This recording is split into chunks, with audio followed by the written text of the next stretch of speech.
रंजना कभी ब्रश नहीं करती थी। उसे कितनी बार उसके माँ बाप ने डांटा, लेकिन उसका कोई असर उस पर होता ही नहीं था, जिस कारण से उसके दांत पीले पीले हो जाते हैं। शादी के बाद अरे बहू, वैसे तो तुझ में कोई कमी नहीं है, पर तेरे दांत इतने पीले कैसे हैं बेटा?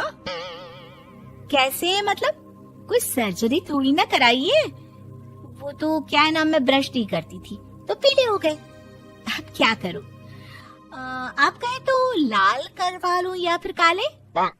यार ये क्या है, क्यों माँ से लड़ रही हो? लड़ रही हूँ? अरे मैं लड़ रही हूँ या ये बोल रही है कि दांत पीले हैं, पीले। अरे तपस्या थोड़ी ना की है इन्हें पीले करने के लिए। बकायदा ब्रश नहीं किया है 20 साल तक, तब जाकर। छी, कैसी बात कर रही हो? ये उस वक्त तो पीले नहीं थे जब हम लोग तुम्हें देखने आए थे। अरे तब साफ करवा लिया होगा डेंटिस्ट के पास जाकर। अब देखो कैसे पीले पीले लग रहे हैं। रंजना सास की तरफ गुस्से से देखती है।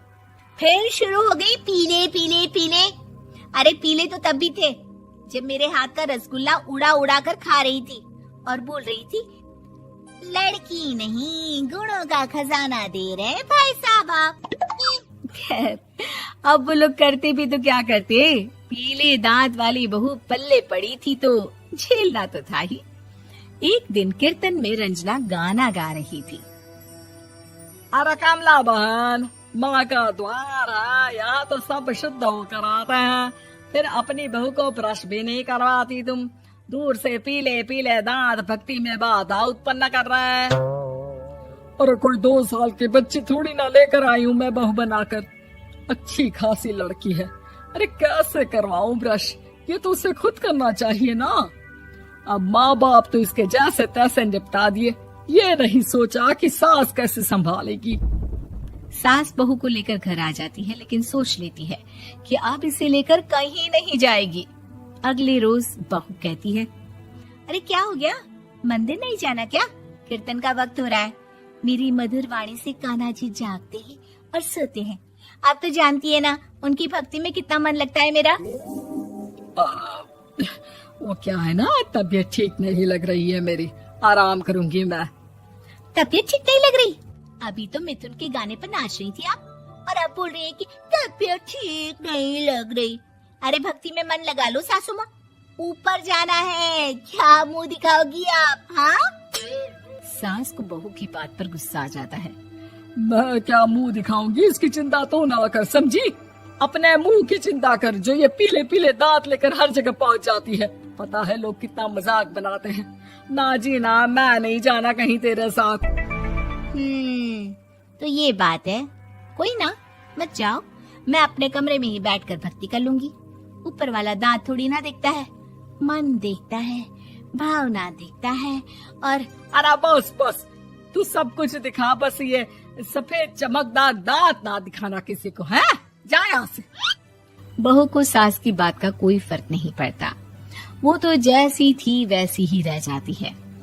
सुबह नहाकर किचन में खाना बनाना, फिर खाना खाना, कीर्तन भजन करना और सो जाना।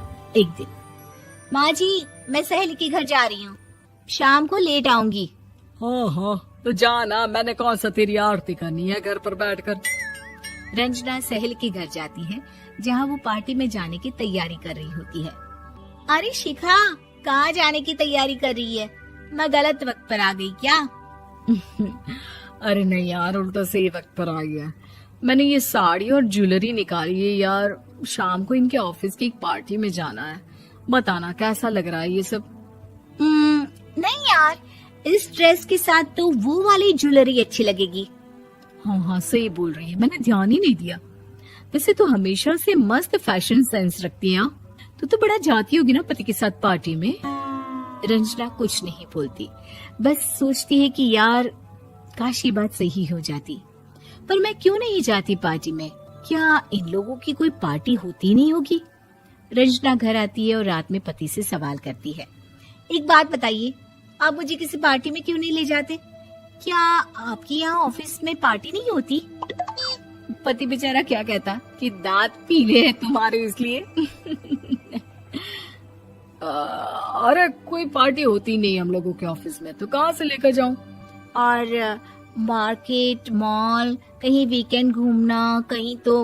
अरे यार, सारे हफ्ते में एक छुट्टी मिलती है, तो सोचता हूँ कि आराम ही कर लूं। क्यों? रंजना मन मार के रह जाती है। पहले कभी सास के साथ मंदिर जाया करती थी, लेकिन वो भी सास ने ले जाना बंद कर दिया। घर बैठी बैठी रंजना बोर हो जाती है। तभी उसे आइडिया आता है और वो मायके जाने का सोचती है। सासू माँ, 2 दिनों के लिए मम्मी के घर जा रही हूँ। अच्छा अच्छा, ठीक है, आराम से जा। और हाँ, माँ से कुछ अच्छी आदत सीख कर आना कि कैसे शरीर के हर भाग की तरह दांतों की सफाई भी जरूरी होती है, समझी? शुरू हो गई ना आप? वो लोग आपकी तरह नहीं है कि छोटी छोटी बात का बतंगड़ बना दे। उन लोगों के लिए मैं मायने रखती हूँ, ना कि मेरे पीले पीले दांत। रंजना माँ को बिना बताए उन लोगों को सरप्राइज देती है, लेकिन जैसे ही वो दरवाजे पर पहुंचती है, अंदर देखती है कि घर वाले कहीं जा रहे होते हैं। अब माँ, काश रंजना दीदी के दांतों वाली प्रॉब्लम नहीं होती, तो वो भी हम लोगों के साथ चलती ना बुआ जी की बेटी की शादी में। हाँ बेटा, लेकिन अब उसे कौन समझाए कि उसको उसके पीले दांत नहीं दिखते, लेकिन उसके आसपास के लोगों को कितना एम्बैरेसिंग फील कराते हैं। मुझे तो कितनी बार उसके स्कूल की टीचर ने शिकायत की कि उसके साथ कोई लड़की बैठना भी नहीं चाहती, और ना ही कॉलेज में कोई उससे बात करना चाहता था। लेकिन पता नहीं क्यों उसे ये बात समझ में ही नहीं आती। कोई कमी नहीं है उस लड़की में, बस यही कि दांत पीले हैं। वो तो भला हो जीजा जी और उनकी माँ का, जो दीदी को जैसी है वैसे ही रखा हुआ है। रंजना को अपने घर वालों की बात सुनकर बहुत दुख होता है। वो सोचती है कि वो क्या करे, लेकिन फिर वो सीधा डेंटिस्ट के पास जाती है, अपने दांत चमकाती है और कसम खाती है कि वो रोज ब्रश करेगी। अरे क्या हो गया? तुम तो 2 दिनों के लिए गई थी ना, पर कोई ना, अच्छा है, चलो आ गई तो। रंजना सास के सामने आकर खड़ी हो जाती है और पूरी स्माइल करती है, उसके चमकदार दांतों को दिखाती हुई। हैं? चले मंदिर? माँ, मुझे माफ कर दीजिए, मैंने आप लोगों को बहुत एम्बैरेसिंग फील करवाया। मैं आज से रोज ब्रश करूंगी।